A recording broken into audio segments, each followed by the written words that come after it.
That's where we left it last week. You were invited to think of yourselves as leaders of the free world, new in the job and fishing for solutions to the challenges that you face. We talked about a number of different possible scenarios.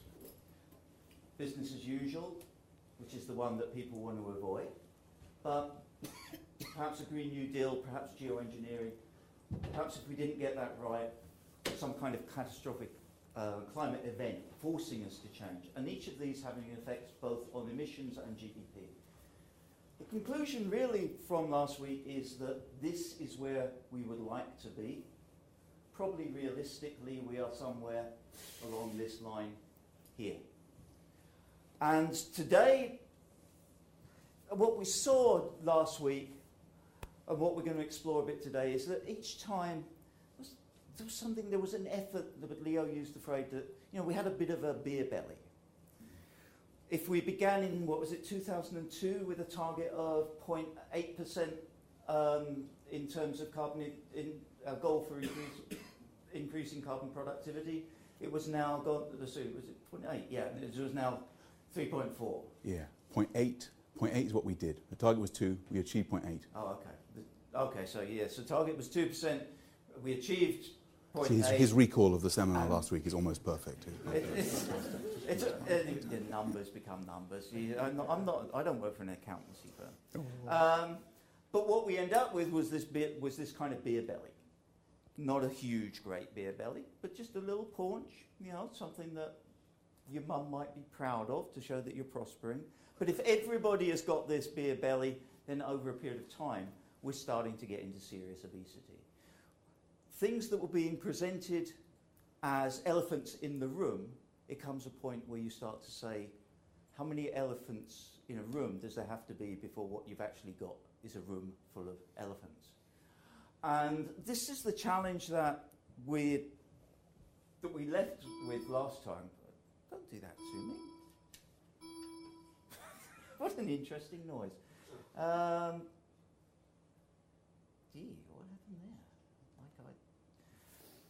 there? And part of the issue there was that we had a strategy for growth, we had a political, economic, social, technological, legal system that was designed to feed that strategy for growth, and yet we had an external environment that no longer seemed to be congruent with that strategy.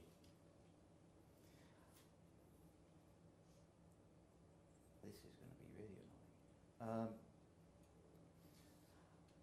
So what we're going to begin with today is to start to look a bit more deeply into how business is tackling this situation, whether it is actually in a position to start wrestling with the turnaround challenge that was presented last week.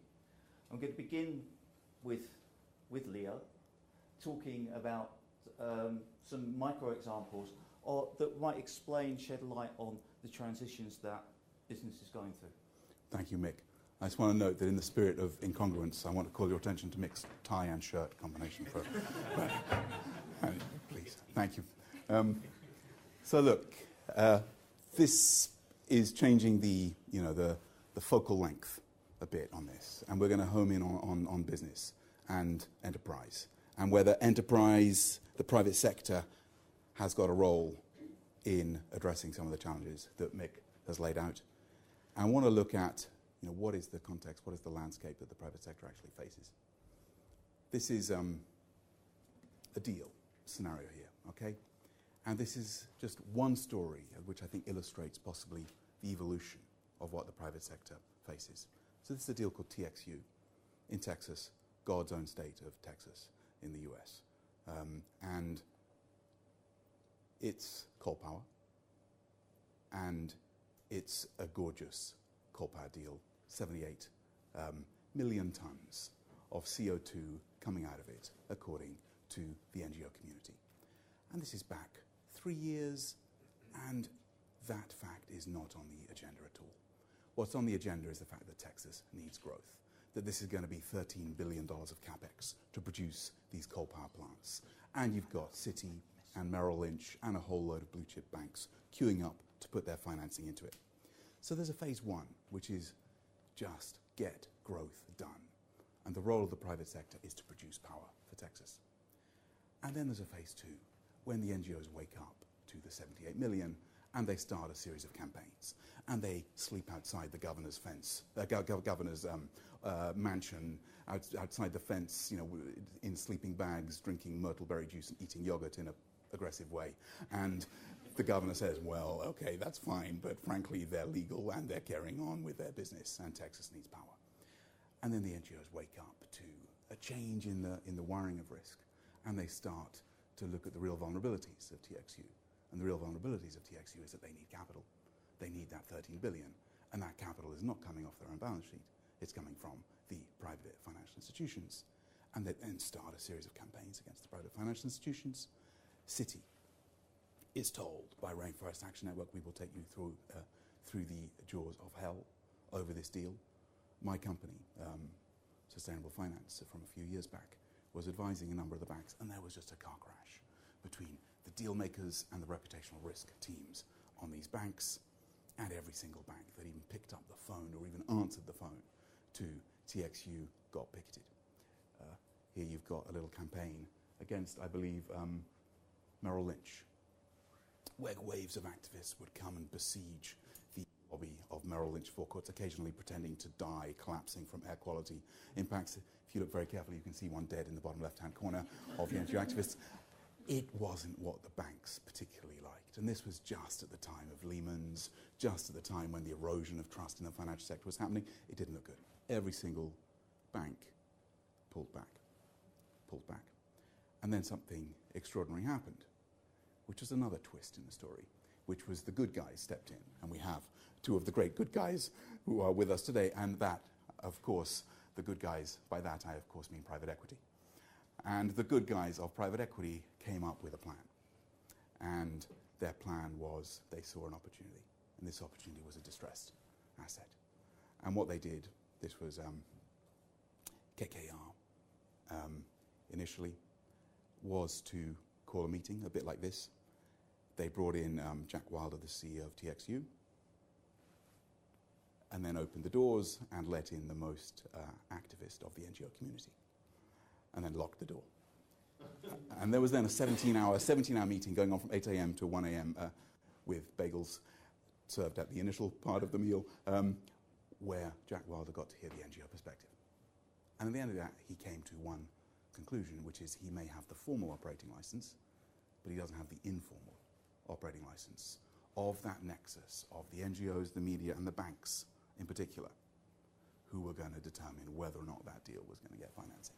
And at that point, Jack Wilder then made a decision, which was, and there's much speculation about exactly how this happened, what the initial plan was, what the later plan that pleased the NGOs was, but his agreement was to take the number down from between 11 to 13 planned to 3 coal-fired power plants, and of those 3, to get them ready for carbon capture and storage. At which point, and you've got to remember, this is now about 2 years ago, carbon capture and storage, the NGO community thought, woo, super, cutting edge, carbon capture and storage. If you're going to do coal, that looks like at least best practice in coal. And on that basis, the NGO community agreed to pull off the dogs and to let this deal go through. You then had, with KKR, TPG, Citi, Goldman, and various others coming in, a $45 billion acquisition of TXU, largest deal to date. Round about the time, by the way, that the Dow hit its all-time high, and you had a whole load of people who made a whole load of money using sustainability as a strategy for long-term sustainable growth, provided they then exited pretty shortly. Because there was then another twist in the tale, which is that with the subprime-driven slowdown in the US economy, the collapse of the Texan economy, electricity demand going down, energy prices going down, supply being added to by new climate-friendly wind power subsidies coming in at lower cost, sometimes free, into the mix, TXU suddenly found itself with some problems, including overcapacity, with the need to mothball a large number of plants, with its senior secured debt trading at 60 cents to the dollar, with Q4 2009 losses of 8.87 billion on 3.36 billion of revenue. Suddenly you had a firm that was starting to look like it was not going to be fit for what was going to come.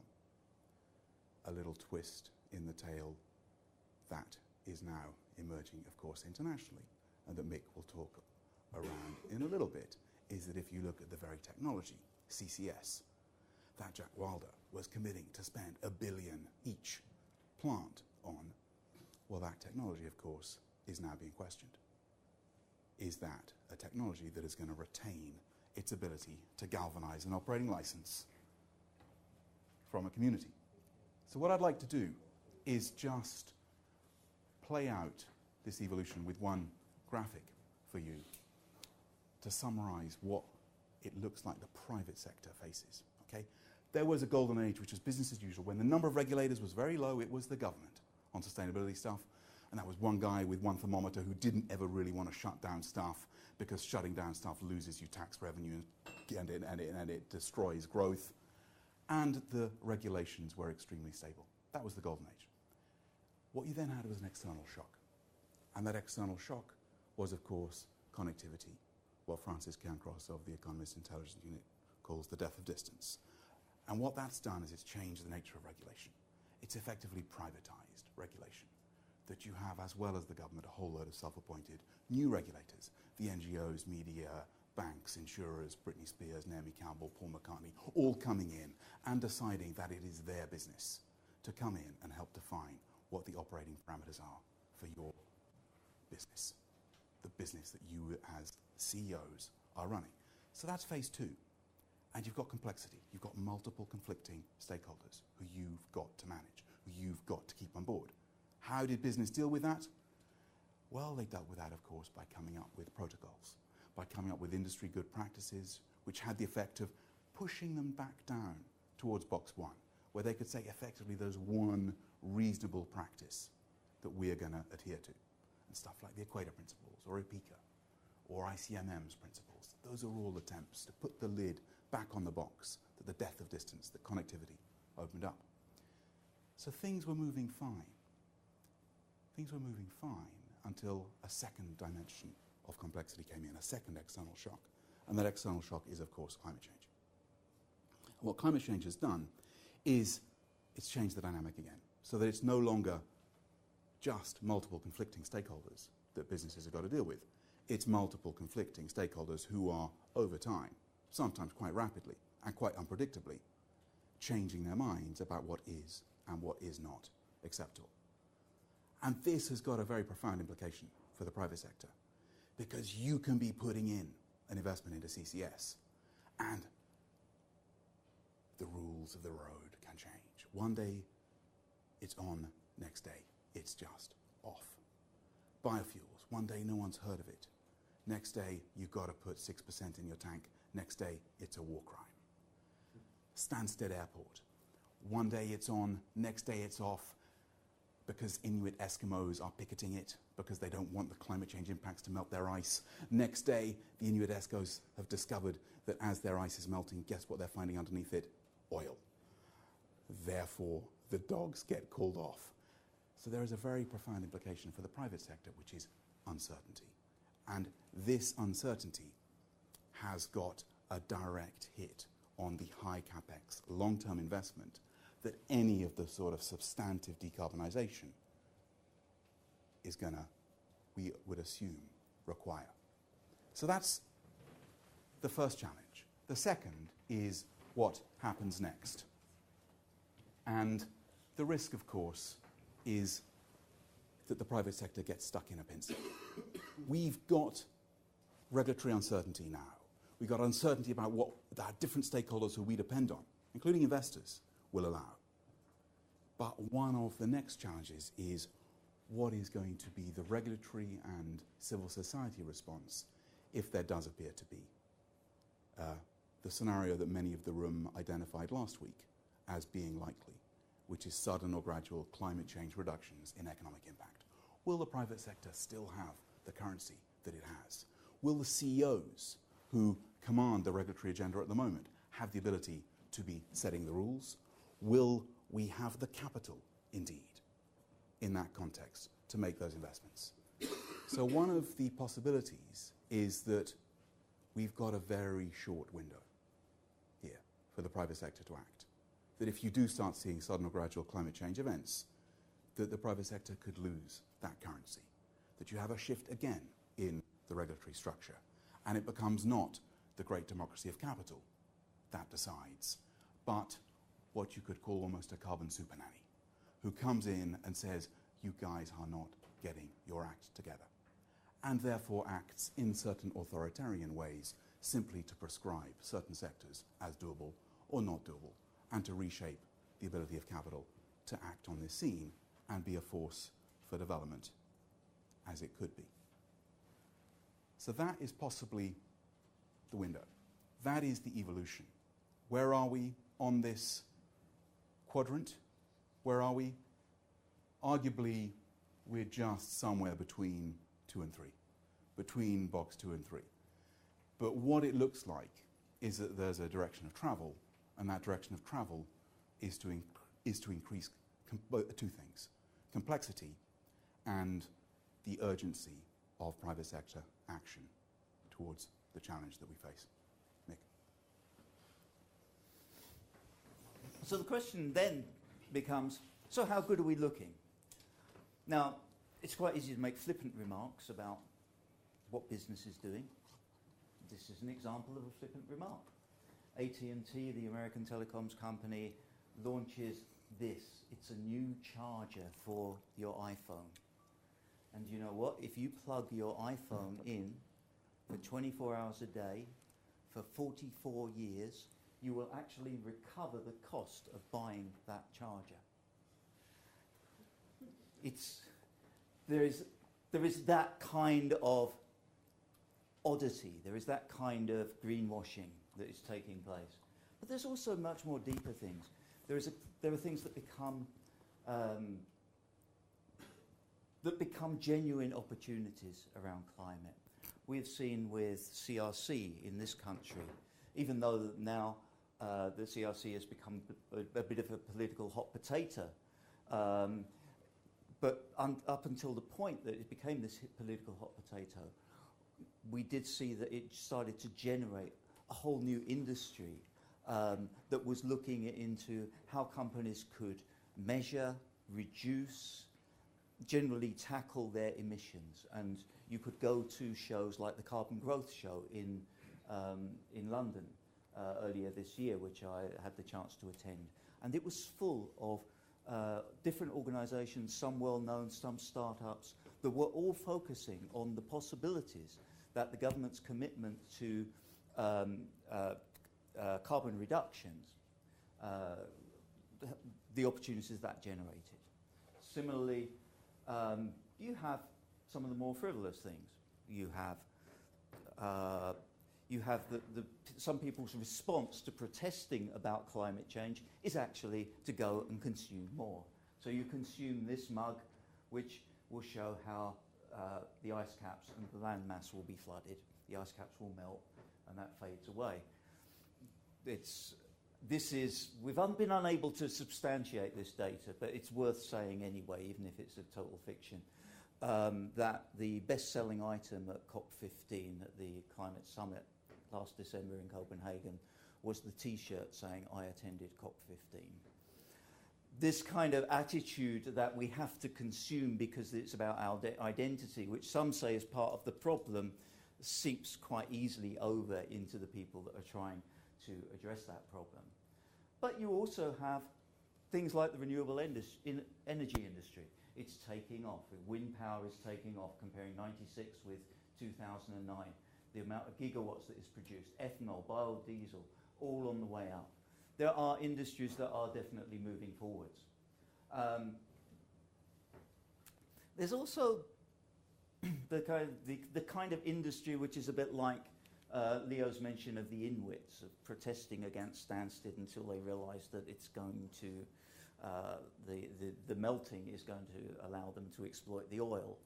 And here we have a port in Canada, in New Brunswick in Canada, which is selling its services as a sort of new Aberdeen, as the Arctic oil becomes exploitable.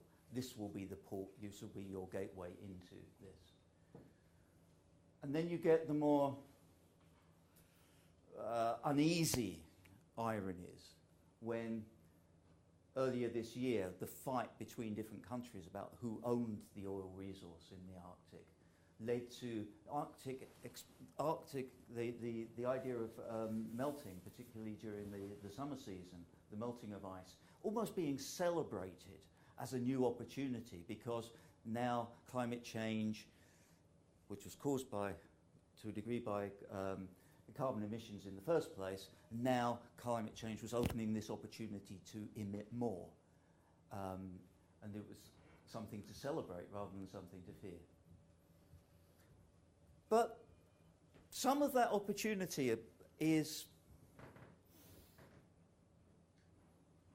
not always as clear-cut as it might seem. There is this ambivalence about the opportunity. We have the example that Leo mentioned about Vattenfall. Vattenfall, the Scandinavian energy company, investing in setting up a very expensive pilot project in Germany on carbon capture and storage. And very excited, the European Parliament was very excited, a lot of climate activists were very excited. The only people that weren't excited were the people who were going to live on top of the area where the storage was going to take place. And so there was a reaction, and now that project has had to be set back. And in fact, because the power plant itself is already underway, they're having to find somewhere else, some other way to get rid of those emissions, and basically it's gone back to conventional burning. We have the irony of Kingsnorth in Kent, which was the only remaining carbon capture and storage project in Britain, has now been closed down. E.ON says because with the recession there isn't enough demand, but it is also to do with the protest around carbon capture and storage. And then we have this gentleman. This gentleman is one of 50,000 solar entrepreneurs in Spain. And people rushed into the solar-powered industry because of the government, the very favourable government feed-in tariffs that were on offer. Well, so favourable was it that far too many people rushed in. The government decided that they would not just cut, they would slash the tariffs. And so now you have quite a lot of bankrupt, semi-bankrupt, very confused entrepreneurs. And remember last week, what we were saying is that in order to move this agenda forward, one of the things that we would need, given the current financial capital situation, one of the things that we would need is capital that was prepared to take a long-term view, to have an appetite for risk. Examples like happened in Spain send out the very opposite signals to that. But it's difficult to say from this what are going to be the winners, what are going to be the losers. I think the situation that emerges from this is some industries will win, some industries will lose. But overall, just looking at those kind of examples, it's difficult to predict in any kind of way what will a fit industry look like, what will a fit company look like. And that's also to do, if we remember last week, that it's not just about the technology, it's not just about having the economy right, it's also that we are going into, in many ways, this storm in an engine that only has one plane. This would be a challenge if we were completely fit and ready to run. What we've got is a somewhat dodgy Learjet that itself might not be fit for purpose.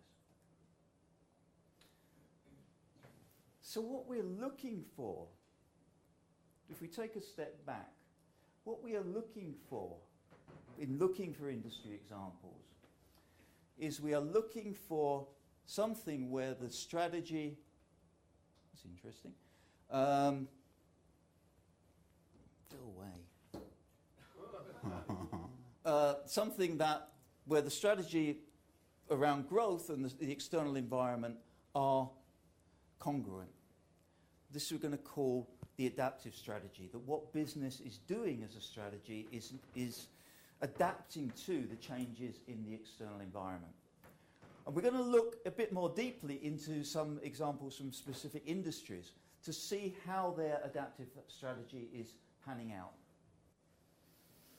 The Smith School, researchers at the Smith School have been doing work on the airline industry as part of the mobility project.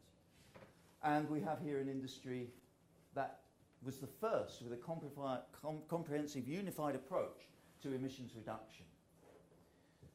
It's improved fuel efficiency by 70% over 40 years. It's got carbon offset programs. It's got a 4-pillar protection strategy.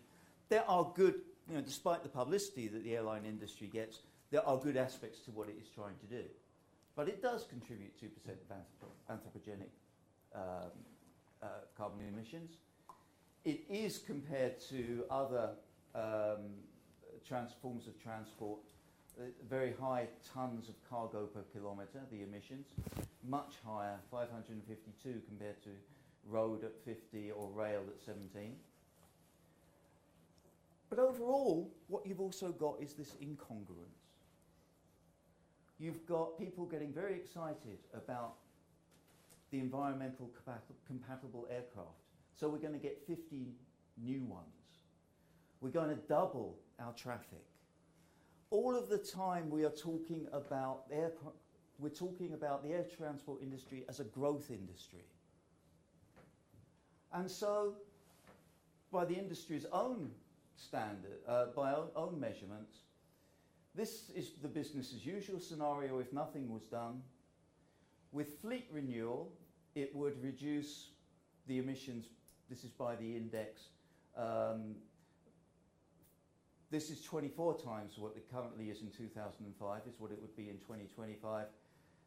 With fleet renewal, it is something like 140, 150. So, and then with operations, infrastructure, it goes down a bit more, engine retrofits. But even if all of that strategy works, the industry is still going to be this much short of where it would like to be, or where government is saying industry needs to be in terms of CO2 emissions. So it is always going to have to buy credits. It's always going to be in the offset business. It is never going to be the kind of zero carbon industry that it's set out to be. It's always going to have this growth trajectory. We see a similar thing with the retail industry. Tesco opens its first zero carbon store earlier this year. Plan A, Marks and Spencer's Plan A, which has been running now for several years, is now become generating something like $50 million that's going to the company's bottom line. The Walmart, the world's biggest retailer, committing to less packaging and so on and so forth. But nonetheless, we get caught up in growth. So Walmart, for instance, its emissions per sales have gone down, but its overall total tons of carbon dioxide emissions have increased. This is 2005, 2007, according to its own reports.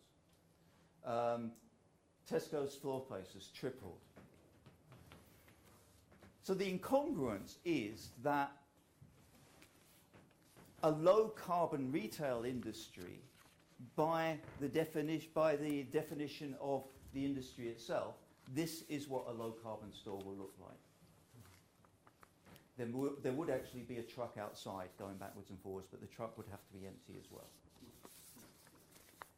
Because it's something like the store itself, the actual retail part of the business, is only a small part of the emissions consequence for that business. It's something like the other activities that the business is related to or is a cause of is 9 times greater than this. So if Tesco kept its commitment to be, no reason why it shouldn't, to have zero carbon stores, this is what the reduction would be in millions of tonnes of carbon dioxide.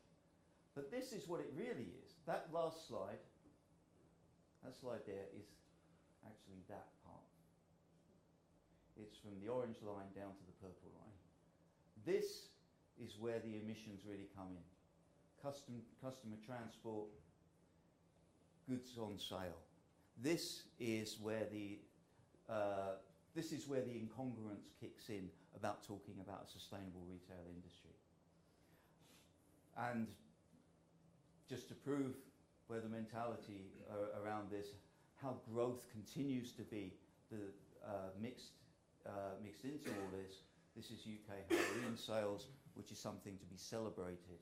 The fact that from 2001 through to 2010, we have seen this growth from almost zero up to £300 million in sales on Halloween products alone.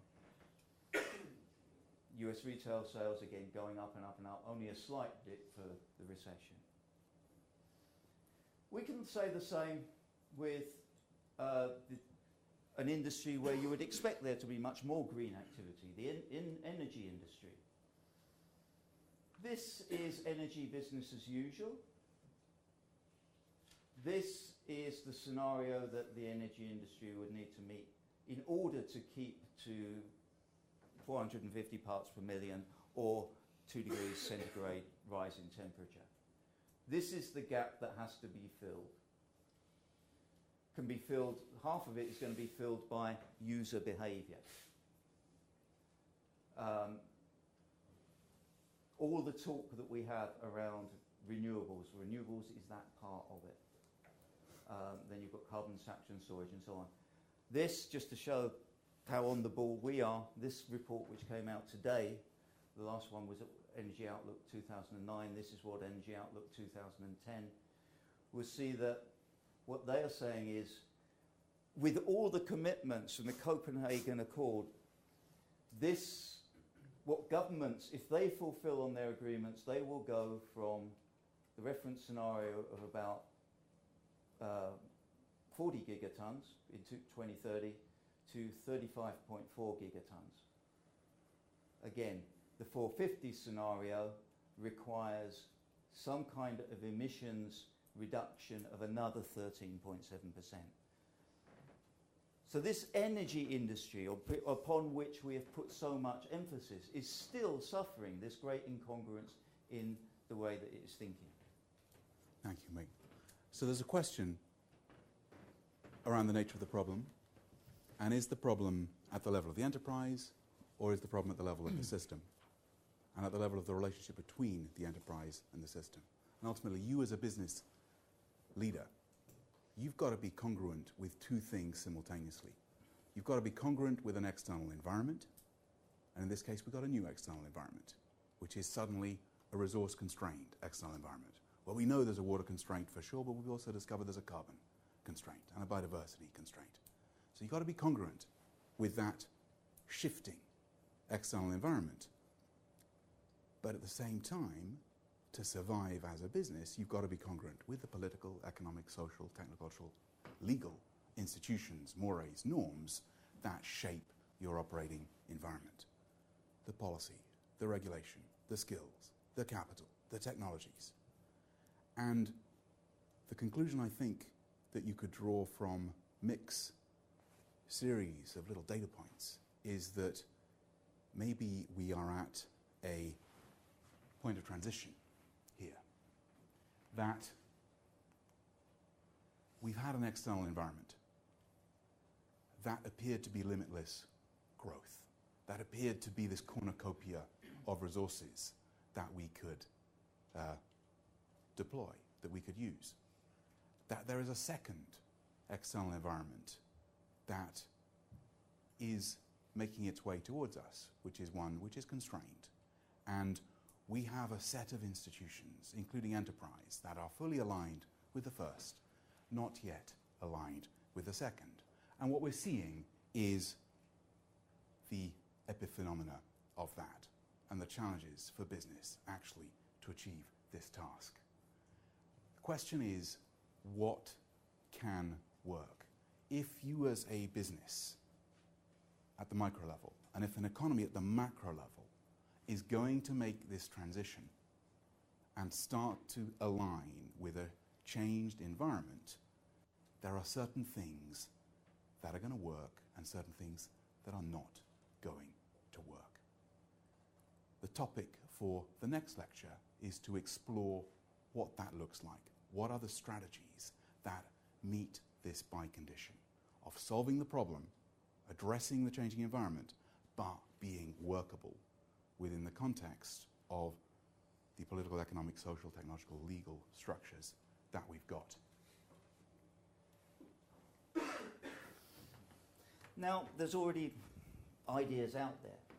This is a typical model of business growth from MBA 101, where essentially you have this relationship between households and business. Households provide the investment, they consume, business gives the income to the households and gives the households the goods and services. And at the heart of this, you have households or labour offering increased productivity and business offering increased innovation. Much of what we see when we look at some of those examples earlier, from retail, from the aircraft industry, and so on and so forth, is to say, either we can play with the productivity, or we can play with the consumption and the goods and services. A lot of the effort that government is putting in is trying to stop having to deal with this. This is the heart, the beating heart, the engine that is causing growth. Government is very, very fearful, and I think government here being more broadly, there is a lot of fear in public opinion, there's a lot of fear in certain disciplines that we shouldn't upset the productivity innovation part. We should focus on trying to change consumptive behaviour and goods and services. Somebody like Tim Jackson in Prosperity Without Growth would say what we have to do actually is to focus on this. He particularly highlights novelty as a useless form of innovation, the production of T-shirts for COP15, the production of the mugs, of the melting ice caps and so on and so forth. The Hello Kitty mugs that my daughter prays for, and is the only reason that I'm allowed to come to the seminars is because I've promised we can spend £10 on Hello Kitty at Toys R Us at the weekend. It's a very difficult cycle to get out of, and these are two very different things. We will explore some of the implications of the ideas that Tim Jackson has for decoupling growth from emissions, and the failure of decoupling growth from emissions we'll look at a bit more next week. But what I want to point out today is that you do have this circle. You do have this sort of virtuous circle around growth, and what happens is it starts spinning, it starts spinning, it starts spinning, and it has only got one gear. All it will ever do is go up the hill. All it will ever pursue is to go up the hill towards economic growth. And we've seen some of the consequences of that by looking at how each of those industries is now carrying a bit more of a beer belly than it was last year, and probably will do the next year. Another way of looking at that is, though, and this is sort of, there's certain irony here. If we go back to Schumpeter's idea of creative destruction, again, this is fairly standard textbook stuff. Everybody that goes to MBA is going to study about creative destruction. What people tend to focus on when they talk about Schumpeter would be that circle where innovation provides this new life to business, and that by ideas it attracts capital, and people move on, companies move on, new companies emerge, old companies die. There's actually a bit more to the theory than that, and it's explored particularly by a person called Carlota Perez, who doesn't write anything about climate change, but does write about different eras of innovation and where paradigms have shifted. She compares, for instance, the early industrial revolution with the steam age, the emergence of the mass production, theory of mass production in industry, then automotive industry, then IT, and so on and so forth. Each of these represents a particular era, a particular paradigm of technological innovation. And what she points out is that, firstly, each era has its own phases. It's preceded by the last era, obviously, and it's succeeded by the next era. And this is important to note because at the time the new ideas are gestating, this old era is reaching maturity, it's starting to die. Typically, this last era is marked by financial collapse. Yeah. We're well on target, don't you worry. Wow, I can't believe how far ahead with time. I'm actually going to talk slowly. Then we have the eruption. The eruption is really good time for entrepreneurial investors. This is where the money is really to be made. This is the time where you would spot Microsoft out there somewhere in Richmond, in Washington State. This is the time where you would pick up on Cisco. Then you have the frenzy. The technology is being invented, it's being installed. Now there is a frenzy of activity. This is the time where you start to think, hey, I want some of that railway stock if I was in the 19th century. And so you brush out, somebody has already got the stock for the line that goes from London to Glasgow, so you decide that you are going to invest in the Linton and Barnstable narrow gauge railway, and you're going to lose your shirt. One of the real things that is noticeable in all these periods of innovation is during this phase, people lose buckets of money. They really do. But what you've also got going on is a social, institutional, legal reaction. It's not just, here is the technology, there's a natural process. It will be taken up, we'll welcome it, things will move on. No, each time there is tension, there is conflict, there is this idea that something that is new doesn't make sense.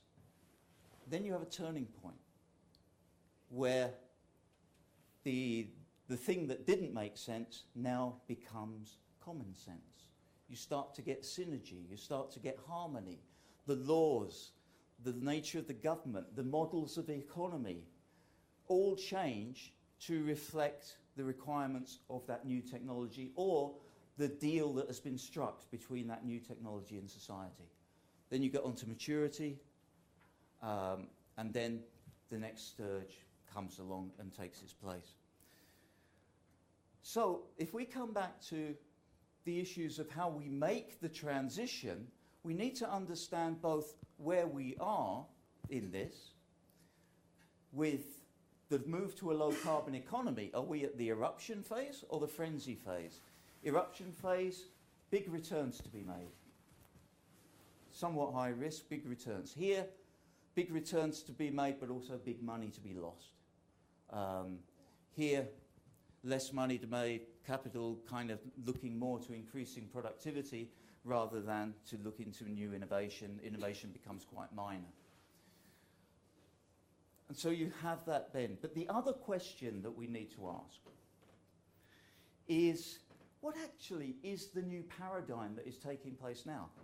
Because we are talking about climate change today in this room, and a lot of our work is about climate change. Is it really that low carbon is the new paradigm? Or actually, is the powerful new paradigm something like the emergence of new financial instruments?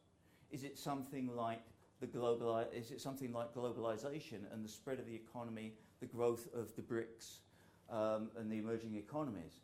Is it something totally different where the logic of that paradigm actually runs is not complementary to what addressing climate change would require? I think both of those questions, both what stage are we at and also what is the paradigm, become crucial to understanding how we make that transition. So I think if you just go back for a second, what you've got is a point of transition between economic systems, between one that didn't work, which we could characterize here, just ignored certain ecosystem realities, and one that doesn't yet exist at anything like scale, that you could characterize as being here at the eruption stage. And the question is, how do you make that transition? How do you create the filaments, the pathways through, from frenzy through to synergy? What are the transition criteria that will make staff work and set the frameworks that policy can then reward so that you can have synergy and business models move towards maturity? We're at this point of transition. There's a great quote from Theodore Gramsci that I think sums it up, that at these points of transitions what you see are the morbid symptoms. And I think we're surrounded by these morbid symptoms.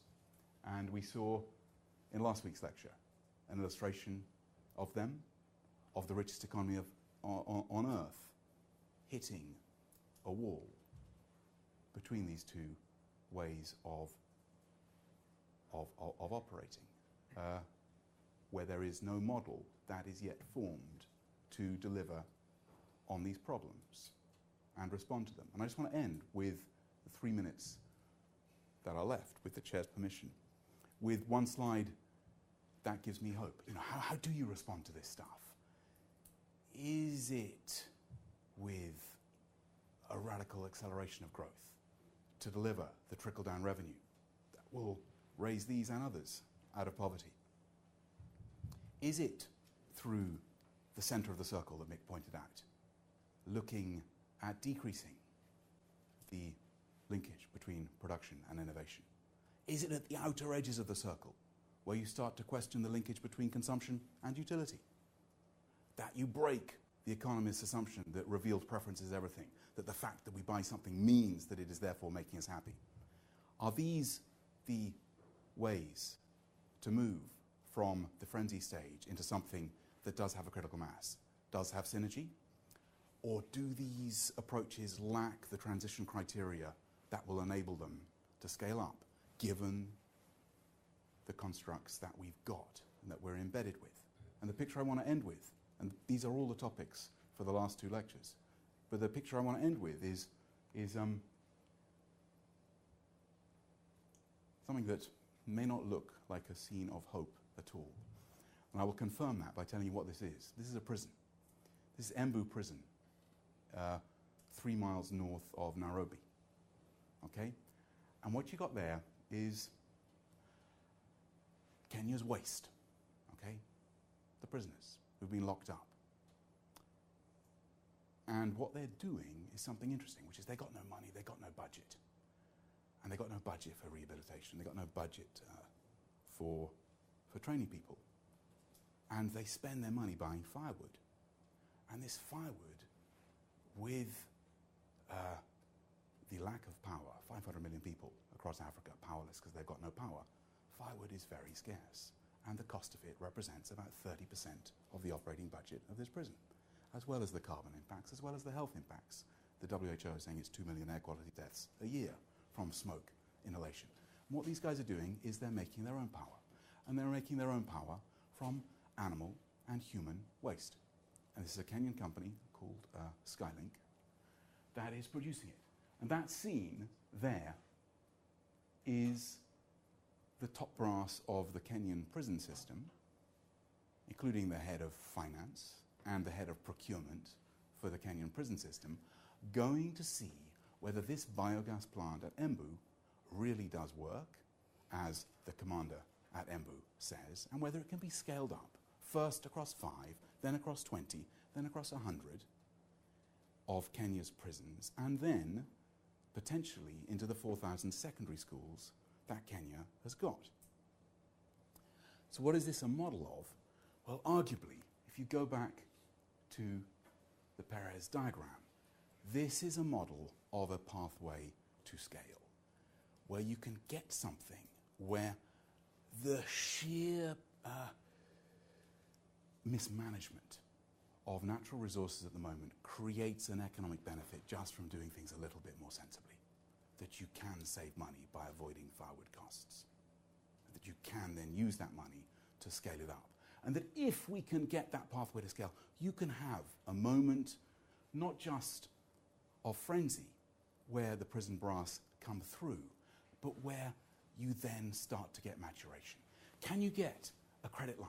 Can you get a multilateral like IFC to come up with a guarantee via a Kenyan bank, which might be Equity Bank, for example, so that they would finance the large-scale installation of domestic biogas? Can the prisoners themselves, and this is the sweet thing about this model, they use the savings to train up the prisoners, to rehabilitate them and get them certificates to act as domestic biogas installers?